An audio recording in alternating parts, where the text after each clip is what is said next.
यह कहानी उत्तर प्रदेश के एक छोटे से गांव की है। गांव का नाम था धनपुर। वहां एक परिवार रहता था। परिवार में 5 लोग थे। पिता का नाम रामसेवक था, माता का नाम सुमित्रा और 3 बच्चे थे। बड़ा बेटा मोहन, छोटा बेटा सोहन और सबसे छोटी बेटी रानी। रामसेवक खेती करता था।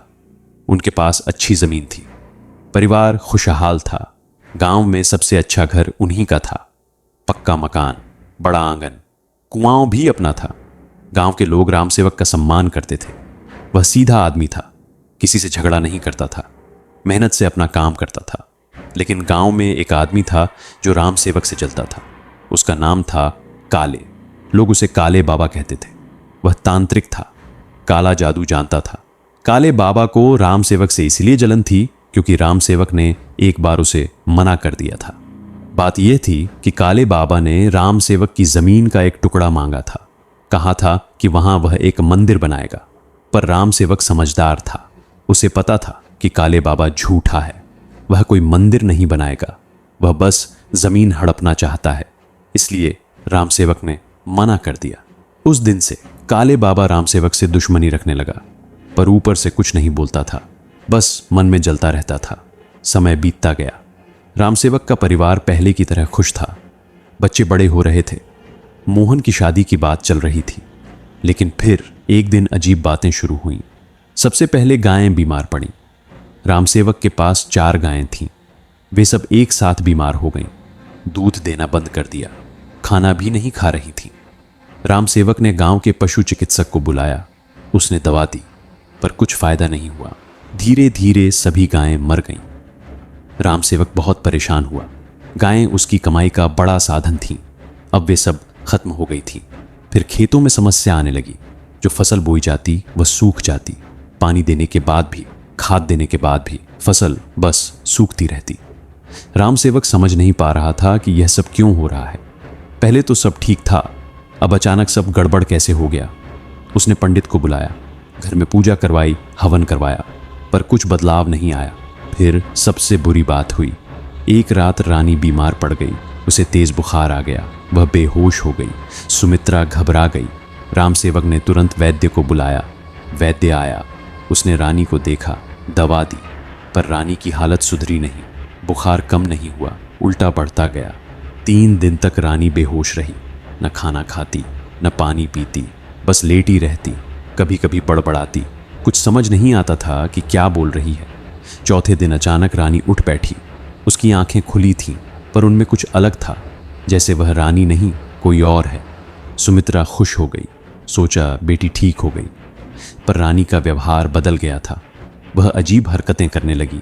अचानक हंसती, अचानक रोती, कभी कभी किसी से बात करती जैसे कोई सामने हो, पर वहां कोई नहीं होता। रामसेवक समझ गया कि कुछ गड़बड़ है।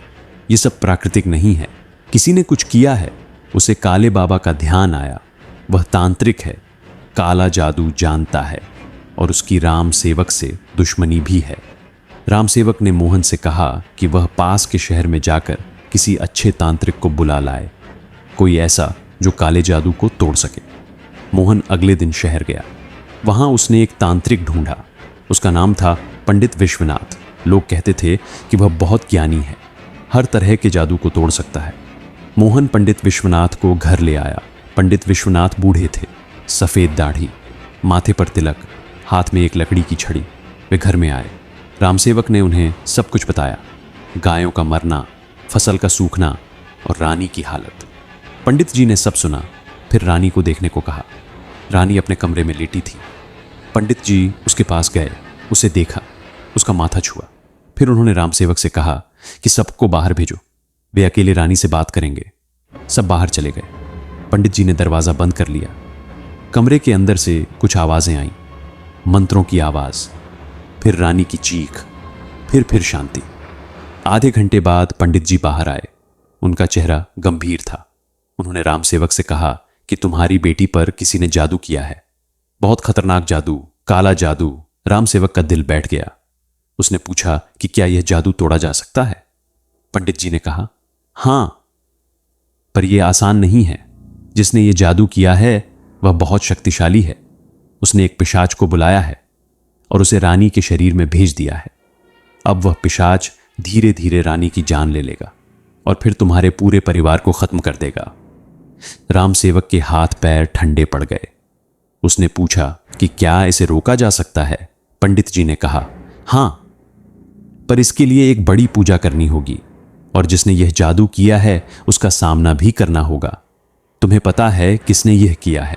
पंडित जी ने पूछा। राम सेवक ने काले बाबा का नाम लिया। पंडित जी ने सिर हिलाया। मैं उसे जानता हूं, वह एक काला तांत्रिक है। उसने पहले भी कई लोगों को नुकसान पहुंचाया है, पर कोई उसके खिलाफ बोलता नहीं, सब डरते हैं। राम सेवक ने कहा कि वह डरता नहीं है, वह अपनी बेटी को बचाएगा, चाहे कुछ भी हो जाए। पंडित जी ने कहा, ठीक है, तो फिर कल रात हम पूजा करेंगे और उस पिशाच को बाहर निकालेंगे। अगली रात पंडित जी ने घर में एक बड़ी पूजा की, हवन किया, मंत्र पढ़े, रानी को बीच में बिठाया। पूजा शुरू हुई तो रानी चिल्लाने लगी। वह उठने की कोशिश करने लगी, पर मोहन और सोहन ने उसे पकड़ कर रखा। पंडित जी मंत्र पढ़ते रहे, हवन में घी डालते रहे, धुआं उठता रहा।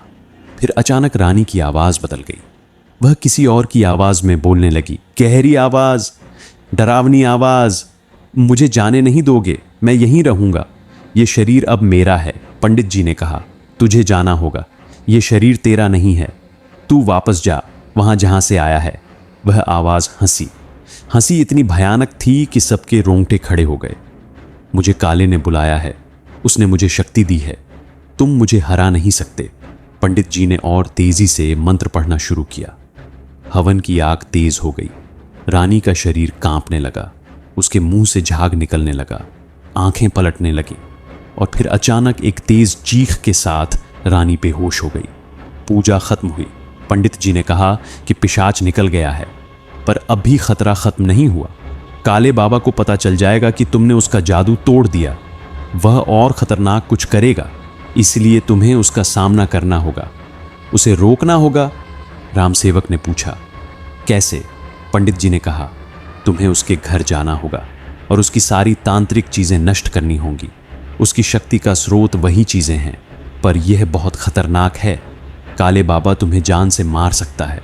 राम सेवक ने कहा, कोई बात नहीं, अपने परिवार के लिए मैं कुछ भी कर सकता हूं। पंडित जी ने कहा, ठीक है, तो फिर कल रात हम उसके घर अगली रात। राम सेवक, मोहन और पंडित विश्वनाथ काले बाबा के घर की ओर चले। काले बाबा का घर गांव के बाहर था, जंगल के किनारे, एक अंधेरी जगह, कोई वहां नहीं जाता था। वे तीनों चुपचाप उसके घर के पास पहुंचे। घर छोटा था, पर उसके चारों ओर एक अजीब सा वातावरण था। हवा भी वहां ठंडी थी। घर के बाहर कुछ अजीब निशान बने हुए थे, लाल रंग में। पंडित जी ने कहा, यह तांत्रिक चक्र है, इससे वह अपने घर की रक्षा करता है, पर मैं इसे तोड़ सकता हूं। पंडित जी ने कुछ मंत्र पढ़े और चक्र पर पानी छिड़का। चक्र धुंधला पड़ गया, अब वे अंदर जा सकते थे। उन्होंने घर का दरवाजा धक्का दिया, वह खुल गया। अंदर अंधेरा था, बदबू आ रही थी। पंडित जी ने एक दिया जलाया, रोशनी फैली। घर के अंदर का दृश्य भयानक था। दीवारों पर अजीब चित्र बने हुए थे, खोपड़ियां रखी हुई थी, खून के धब्बे थे। बीच में एक चौकी थी, उस पर एक मूर्ति रखी हुई थी, काले रंग की, भयानक चेहरे वाली। पंडित जी ने कहा, यह वही मूर्ति है जिससे काले अपनी शक्ति लेता है, इसे नष्ट करना होगा। राम सेवक आगे बढ़ा, उसने मूर्ति उठाई और ठीक उसी समय घर का दरवाजा जोर से बंद हो गया। अंधेरे में से एक आवाज आई, काले बाबा की आवाज, तुमने मेरे घर में घुसने की हिम्मत कैसे की? रोशनी जली। काले बाबा वहां खड़ा था, उसकी आंखें लाल थीं, चेहरे पर गुस्सा था। राम सेवक ने कहा, तुमने मेरे परिवार को नुकसान पहुंचाने की कोशिश की, अब मैं तुम्हारी शक्ति को खत्म करूंगा। काले बाबा हंसा, तुम मुझे नहीं हरा सकते, मैं बहुत शक्तिशाली हूं। उसने अपना हाथ उठाया और कुछ बोला अजीब भाषा में। तभी चारों ओर से आवाजें आने लगीं, चीखें, कराहें, जैसे कई आत्माएं वहां हों। मोहन डर गया, पर राम सेवक डटा रहा। पंडित जी ने अपने मंत्र पढ़ने शुरू किए। उन्होंने हवा में राख फेंकी, आवाजें कम होने लगीं। काले बाबा ने फिर कुछ किया। इस बार जमीन हिलने लगी, दीवारों से आवाजें आने लगीं, पर पंडित जी ने हार नहीं मानी। वे अपने मंत्र पढ़ते रहे। राम सेवक ने मूर्ति को जमीन पर पटक दिया, वह टूट गई। काले बाबा चीखा, नहीं, उसकी शक्ति कम होने लगी, वह कमजोर पड़ने लगा। पंडित जी ने कहा, अब खत्म करो सब कुछ, सारी तांत्रिक चीजें जला दो। मोहन ने एक मशाल उठाई और उन सब चीजों में आग लगा दी। आग तेजी से फैली, सब कुछ जलने लगा। काले बाबा जमीन पर गिर गया। वह रो रहा था, चीख रहा था, मेरी शक्ति, मेरी सारी मेहनत, सब खत्म हो गया। पंडित जी ने उससे कहा, तुमने जो किया वह गलत था, तुमने निर्दोष लोगों को नुकसान पहुंचाया, अब तुम्हें सजा मिलेगी। वे तीनों वहां से निकल गए। घर जलता रहा, काले बाबा उसी में रह गया।